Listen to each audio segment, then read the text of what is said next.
Hello everyone, welcome to my stream again. Yesterday I tried to stream. For some reason the streaming like upload was very low. It was horrible, and hence why I decided to like cut it off early yesterday. So today I want to talk about it again. I want to make a full episode today. Possibly, I didn't delete the yesterday's ones because I wanted to keep it just to show my consistency per se. Um, I mean, excuse me. Yeah. So, so what I'm gonna talk about today is when I was around 2 years old, my father kidnapped me. That sentence alone usually makes people uncomfortable. Uh, Imagine your father kidnapping you. So, by definition, kidnapping is wrong. So, if you would just look into the definition of it, now obviously there's no version of that word that sounds good. I mean, kidnapping, right? And if you stop the story right there, you'd be right to judge him, honestly. But morality is easy. You've never had to choose, right? So when it's easy when you've never had to choose morality. Morality is such a thing. The way I see it is people that speak about morals usually think had never had this dilemma where they had to choose between bad and bad in a sense. Obviously, there are unspoken morality rules that obviously we all agree upon, but and there are also certain cases where that would be different, right? So my father was in his early 20s when that happened. I was obviously too. He was, I believe, he was either 24 or 25 at the time, so he was even younger than I am right now. Um, he My father was making a good money back then. He was working for this company called Turquoise. He worked there for a short while after he quit college. He just paid for his diploma at that time. He was making approximately six figures compared to United States wages. So he was making, if I'm not mistaken, about $5,000 to $6,000 in USD. And in early 2000s in Kazakhstan, that money was uh, very good money. It was you could easily say that my father was closer to one top 1% at that time. He was making good money.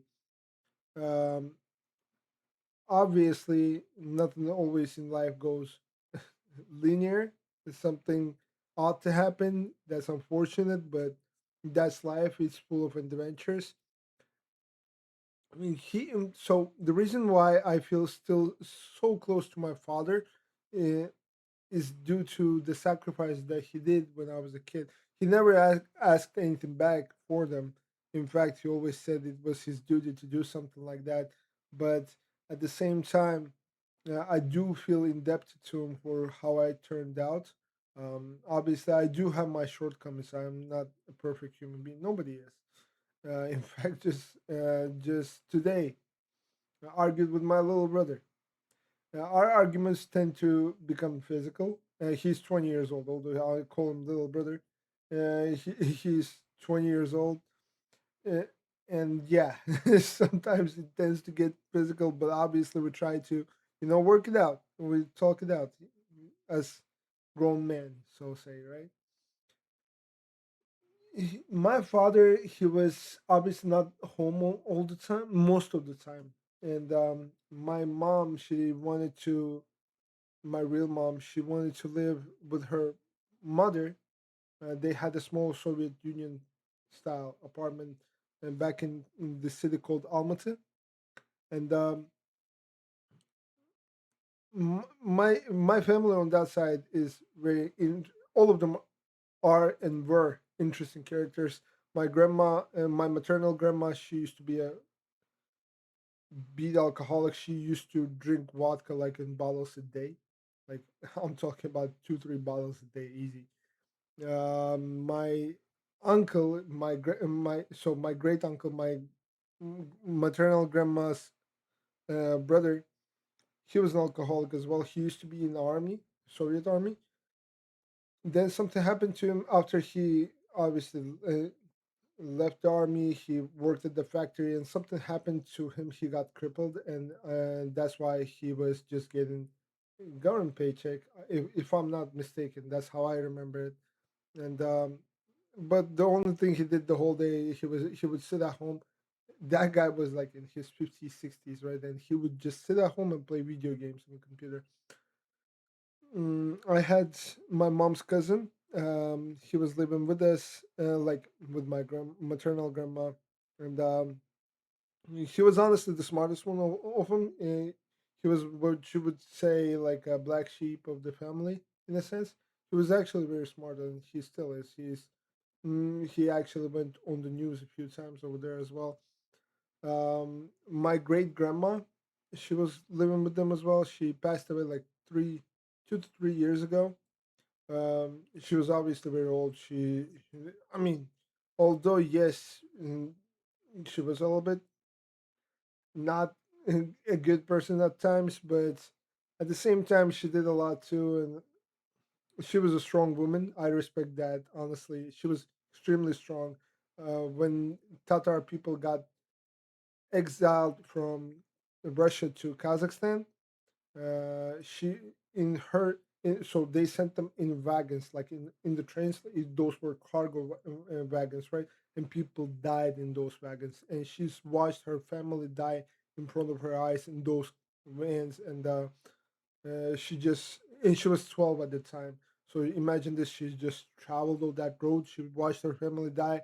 She landed in Kazakhstan, and she was 12, and she had to figure out in this land that she does not know anything about, and she survived. I mean, honestly, she lived all the way until 88, right?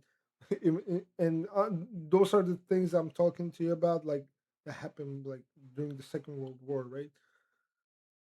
And and after the Second World War. So and then there was my aunt, my mom's stepsister, right? And she was young back then as well. And yeah, and there was my mom. So everyone is like I always call this like Fantastic Six, right? Like or Fantastic Four, doesn't matter, right? Like so all of them were different, right? Different characters. But honestly, what happened is so here's the deal. My father was in Kazakhstan alone. He had no family over there. All of his family was in Turkey, and hence why my mom's family would use it against my father. I mean, they would use my father in a sense and would use me as a bargaining chip in that.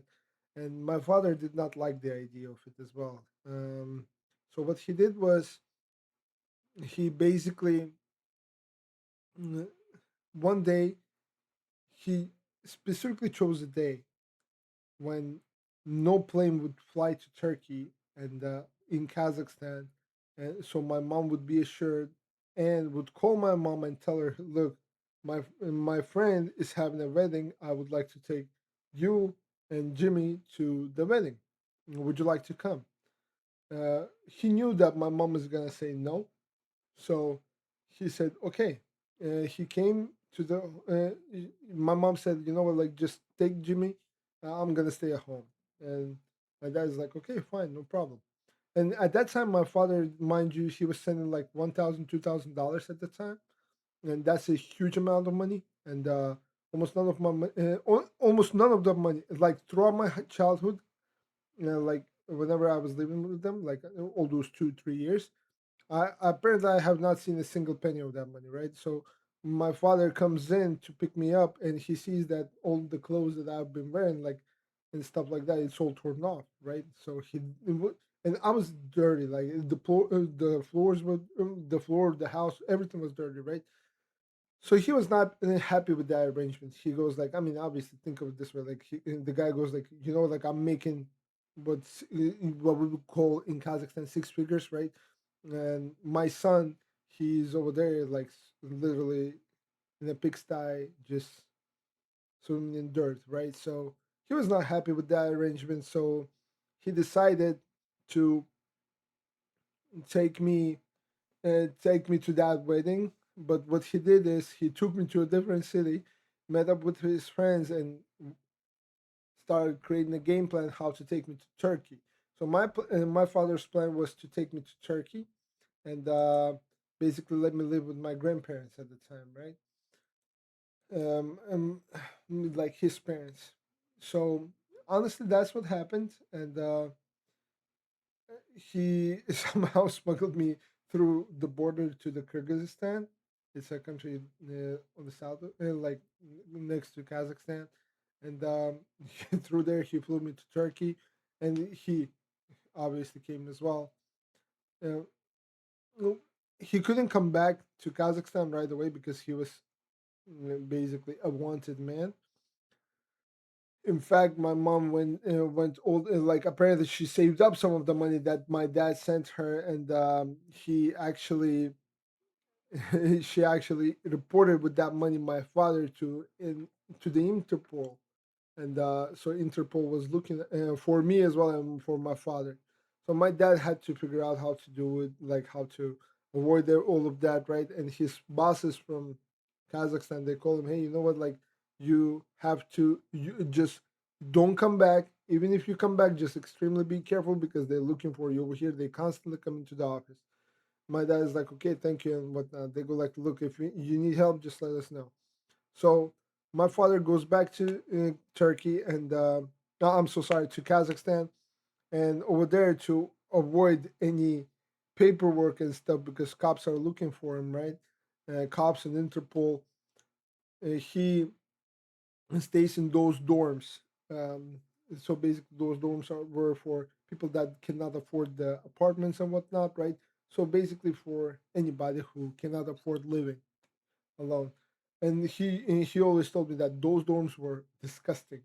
I mean, imagine like in one small cramped room, there were a bunch of people living over there, and he had to just like stay over there. He had no money left with him because he spent everything to just kidnap me in a sense from Kazakhstan to Turkey, and he had to figure out everything. He said that he used to, like work in the warehouses for a while, like a couple of months, and so one day after everything got a little bit more quiet, he got back to his office and he told all of his employees, he said, you know what? Look, if someone asks for me, please do not let them know that I'm here. So apparently there was this one idiot who apparently he fired later on. She apparently when she was asked, she said, "Yeah, like he's in the office. Yeah, you can come in." So my father sees a SWAT team coming to the building. He immediately calls his friends.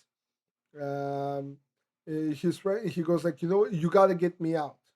So let me give you a context on what the jail at that time looked like. It was just a small, very small, incredible, like where a room where you would barely move. It was full cement after, and you can't even sit. So if you would sit, they would spray water at you and stuff like that. So it would be extremely cold. You would not be able to sit at all, right? So my father was in that jail for 2 days. Obviously they spray in water, like it's impossible to sit. You have to lean on onto the wall or something like that to just barely, take a nap a little bit, short nap while you're still standing and stuff. So my father had to bear with it, and thankfully his friends, influential people, they got him out by replacing him with a different guy. So some of you might not know it, but sometimes I'm not sure if they do it in the United States. At least maybe they used to do it. Most likely they did. So back then, obviously, it's early 2000s. Technology is not as it is right now, especially in Kazakhstan. And so what happened was they agreed with one guy. They said, you know what, like just take his spot, all right? We're gonna pay you. So either way, they're not gonna throw you inside anyway. So they replaced my father with that guy. That guy got out obviously during the court. They said, hey, this is not the guy. So he got paid and everything. But once my dad got away, he said, you know what? He called my mom. He said, just remove all of it, don't piss me off. So all of your charges, just remove them. I did not kidnap our son. I just took him to safety to my parents. All right. So my mom agreed. I guess she got scared a little bit. So she she ran away, and not like my dad then obviously had to get fired from the company that he was working on, because that company we're talking about, like they're right now. If they would still, I believe they don't operate anymore. But if they would still operate right now, they would worth like maybe tens of billions of dollars, right? At that time, it was $1 billion company at that time, right? So my father then goes on to tell me how he, tried to get his life back.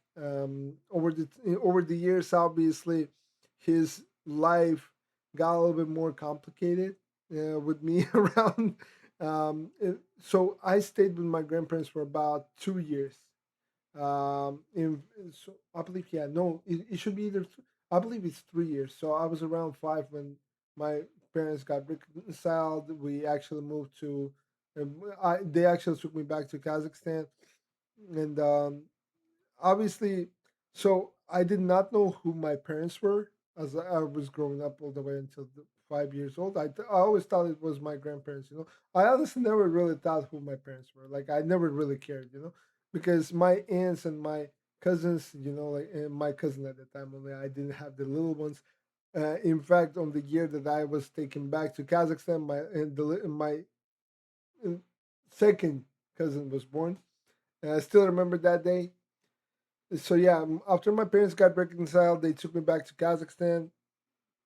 When they're young at the time, I completely forgot Russian. I mean, I was 2 years old anyway, right? So how am I supposed to remember?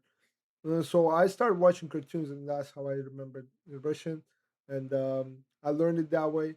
And so at that point, I was already speaking two languages, you could say, right? So yeah, I mean that's I mentioned and telling this like that I will tell my audience, whoever is watching, this story about my father, about his sacrifice. Um, so my relationship with my mom is still not that good. And my parents eventually got divorced again when I turned 12. My I already had my little brother, who is right now 20. At that time, he was like, no, I apologize. They got divorced like when I was 11, and my little brother at that time, he was 5.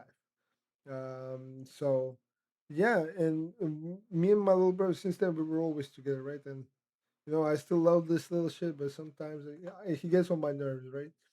So anyway, the point of me telling you this story is not for like any sub story, or like I don't really want no pity on that.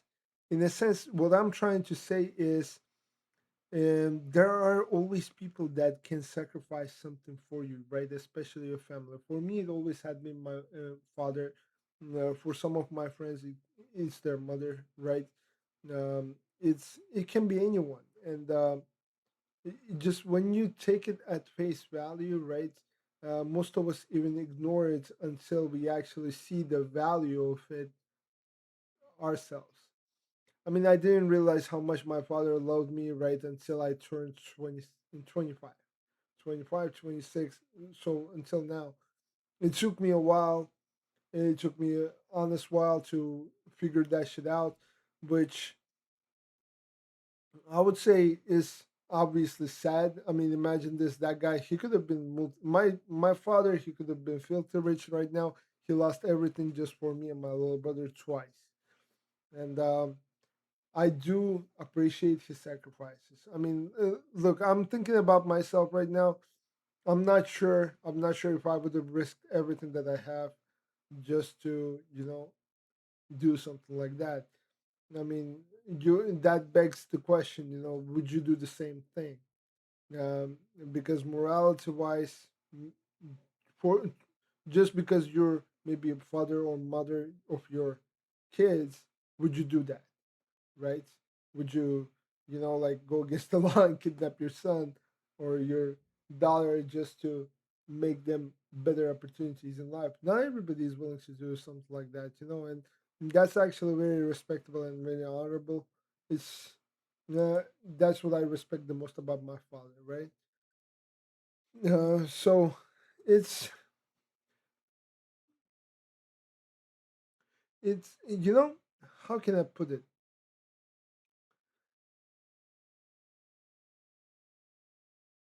Here's the part that people struggle with all the time, right? If he did not do it, I don't know who I'd be today. I would not be sitting here talking to you guys to the camera. I wouldn't start my, adventure per se in maybe writing a book or, reading books, maybe doing my opening my two companies and opening the third one right now. I would not be doing that at all. In fact, as I was growing up, I always wanted, this fast life type type stuff. Yeah. So I don't think even I would be here right now. Honestly, sometimes I even question the fact that how did I survive until I was 26 to begin with, right? Sacrifice is not pretty.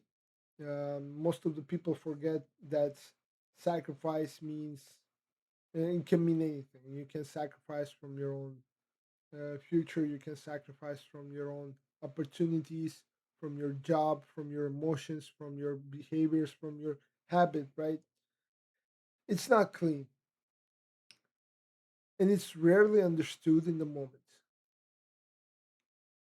But every future worth protecting demands one, right? So just to repeat, but every future worth protecting demands one. So it's, some people would break the law maybe to protect themselves, some break it to protect someone else, or maybe the world judges, you know, outcomes. That's another thing. Oh yeah, the world judges outcomes, but only the person making the choices knows the cost, right? So for me, the biggest cost, especially in my journey, had always been sacrificing my social life. For instance, I'm a very social guy. I talk a lot. In fact, my close friends know that I prefer talking a lot instead of, just sitting there doing nothing. Right? Like, in fact, sitting over here in front of the computer is not something that I prefer doing. It seems completely worthless to me. So because I mean I prefer being outside. I prefer get into some kind of adventures outside of the comfort of my house, right? And that means I'm extrovert. For instance, my little brother is not that way. He's an introverted person. He does not prefer to speak to anybody at all, and that I respect too. In fact, that's why sometimes I take him with me so he would socialize a little bit, But at the same time, I had to sacrifice something like something that I prefer doing. I had to sacrifice, binge watching movies, maybe TV shows, maybe playing video games. I actually so I had a huge group of friends even before, and I completely just cut them off because I had to focus. And it's nothing personal; it's just something that you have to sacrifice for your own future. To uh, for your future self, not for your current one. So it's gonna be the choices. Eventually is completely stemming up to be up to you if you would like to do it or not. If you want to continue the way you are doing, nothing's gonna change in your life unless you change yourself, right? I mean, obviously, for instance, in my case, when I was a kid, when I was in high school and middle school, I would always dream of having a zombie apocalypse, for instance, right? Or some kind of post-apocalyptic world happen, right? Like Fallout, for instance. I used to be a huge gamer. Or for instance, I would imagine myself in Fallout scenario. I would survive and whatnot, right? But at the same time, those are all coping mechanisms, and what you're trying to do is just try to change the world in your head instead of trying to change yourself, right? So even when you're looking at it from the gaming perspective, what happens throughout the gaming, especially in the RPG games, is that your character changes, evolves over time, instead of the world around them changing at all. So if you're a big fan of mm, Fallout, let's say Fallout 4, um, you see Deathclaw, right? And that Deathclaw is still gonna be there, like be you level 1 or be you level 40. That claw is still going to be there. Or for instance, let's say Skyrim, right? In Skyrim, your characters evolves since the moment you get out from that cart and create that character. Your character evolves. It learns words of tune, right? Or it levels up. He like they level up. They choose path. They could choose, Stormcloaks, or they could choose Empire, right? So they don't necessarily change the world, they change themselves. Yes, they affect the world by changing themselves in the beginning. The more words of tomb you learn, the more powerful you get, and it's easier for you to battle the, for instance, dragons, right? uh, or like, let's say during the battles, it's easier to for you to kill the enemies to begin with. And so what I'm trying to get at here is that the world, even in the games, even in the stories, none of the fairy tales, nowhere, not even in the movies, world does not necessarily change according to the main character. The main character himself or herself changes to begin with. So all of us are obviously protagonists of our own stories, and what we want to do is we want to change ourselves to honestly into actually change something around us. Like it's like a gravity, right? So uh, for instance, for me to become, let's say, rich, I need to be attractive towards the riches, right? So I have to change myself. I have to read a lot. I have to learn how to make money. I have to learn how to for instance, in my two companies, I have to learn how to be a good leader to my employees, right? Or let's say I'm life coaching or just consult and like giving sales consultation to someone. I need to learn how to talk to those people and figure out how to find out their problems, right? So in a sense, it's not about you trying to change the world, it's about you trying to change yourself. It's a journey, it's a long journey, obviously, and it's a boring one, but at the end of the day, when you look around and you tell yourself, a lot of things changed. Like, for instance, I work out every day, right? And every day, like every month, I would check my body and I get bigger, right? And I enjoy it. And I say, you know what? I changed myself again. I look bigger. I look stronger. Like I am stronger. I feel more healthy. For instance, the one of the biggest changes I did in my life is quitting smoking cigarettes. Right. Then I quit drinking alcohol. And some people might call it boring, but I did quite a bit of it myself. In fact, the close people to me know that I used to smoke, like I used to vape a lot. I used to like those 40,000 puff ones. I used to smoke them like maybe in 2 3 days easy. It was something that I used to do all the time. In fact, they used to call me a train choo choo because like like constantly the smoke would come out, right? And it was not healthy. And at the same time, I was singing at the time, and I compare my singing voice back then and singing voice right now, and it's like comparing apples to oranges, right? Like my voice right now obviously feels much better and much more cleaner. But back then, if I'm just imagining myself how maybe I would be successful if I would just quit the smoking back then, right? So uh, obviously, all comes up to how you change yourself. It's never too late. I mean, look at me. I'm 26 right now, right?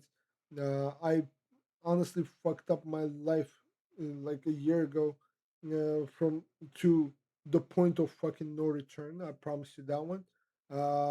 In fact, my family knows it as well. For me to change it was more painful in a sense of the stuff that I had to go through, right? So, what was the biggest, like, I used to cry in the bed every single night just because of the shit that I've done and how hard it is for me to like fix myself. My credit score was 400 beacon. Yeah, it was. I had repo on my credit score. I had six unpaid credit cards. No, I believe five. Yeah, I guess it was five. Unpaid credit scores. I'm so sorry, credit cards, and I had debts, and I had nothing.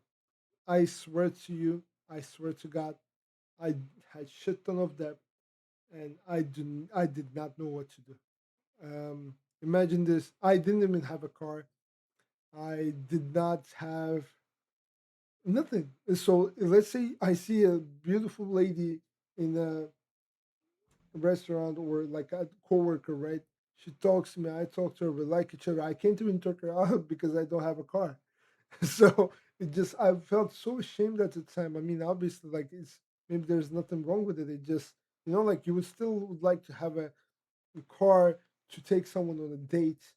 I felt very bad when I couldn't pay for my little brother's school. It was horrible for me because originally that was my childhood dream to pay for his school. I couldn't buy a car for my father. We almost got evicted. In fact, one time got evicted. We thankfully found another place to stay at, and we almost got evicted again because we couldn't pay the rent. Our phone got cut off one time. Our electricity bill got cut off, like electricity itself.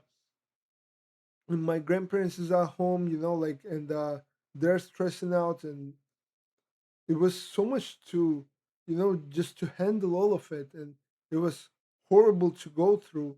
But at the same time, whenever you just don't go through stuff like that, you just don't try to better yourself to begin with, right? So I mean, when you think about it, I said it in the previous in like stream as well. It's unless you genuinely change, like unless you genuinely will be at the rock bottom in your life, it's kind of hard to climb somewhere, because you don't feel the need for it. In fact, I even realized one thing that most of the most successful people had always been at rock bottom before they succeeded at something, right? And I believe the biggest reason and the biggest like logic to it is because they just had nowhere to go. So they had nothing to lose. They were because they already had everything lost.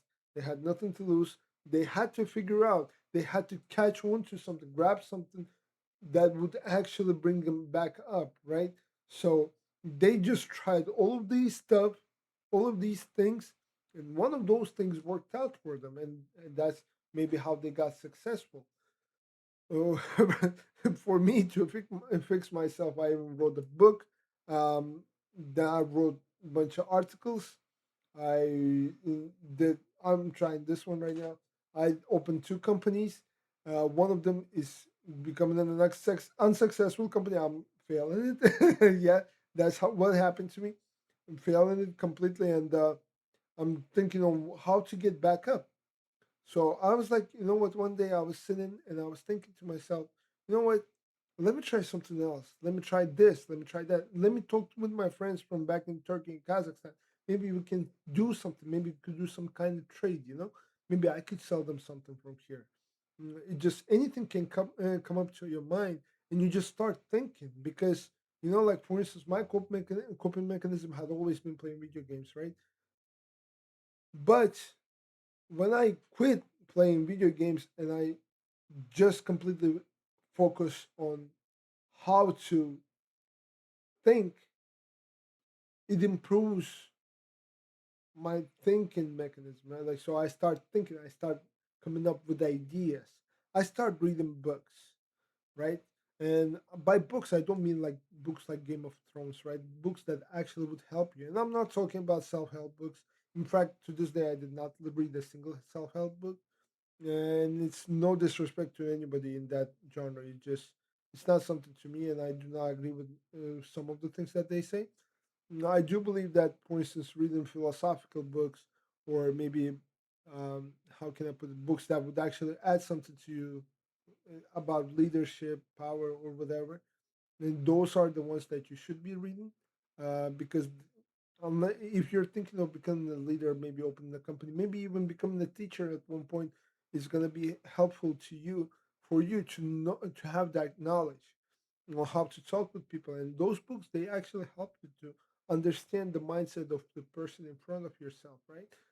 And so I am actually a very like, I'm a very aggressive person, but I learned how to, control myself.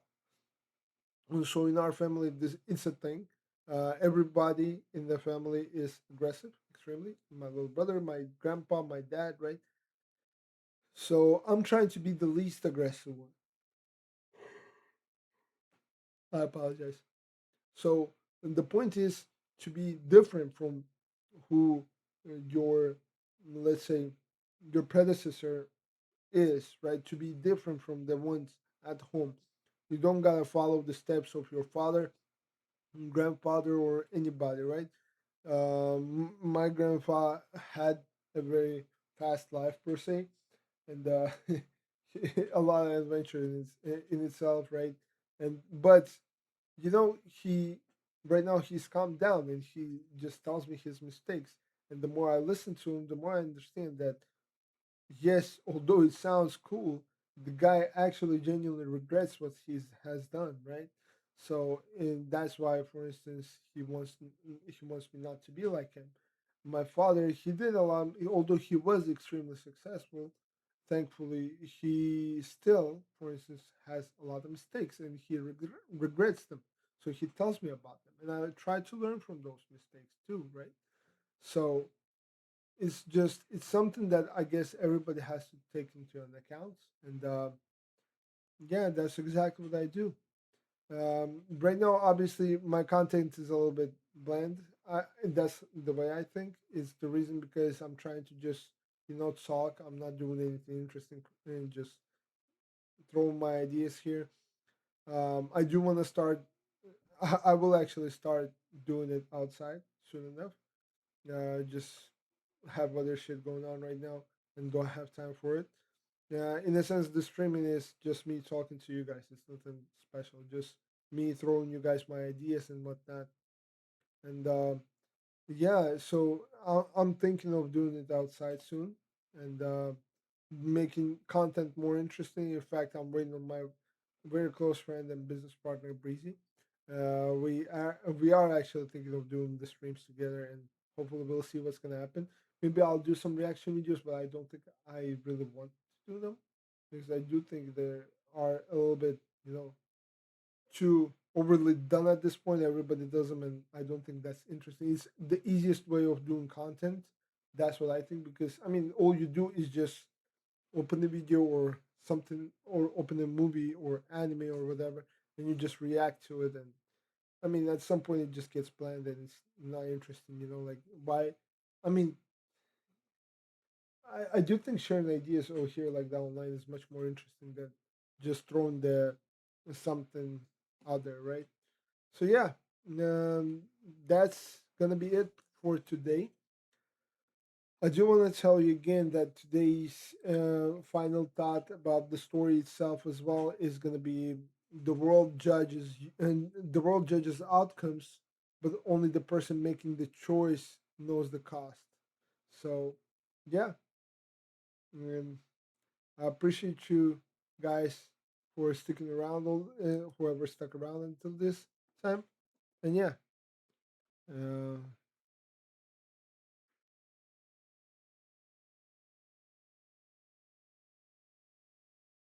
what is it? No, I appreciate it, man. Thank you. But I'll think about it. I appreciate that. Anyway, you guys have a good one. I'll see you guys around. Thank you.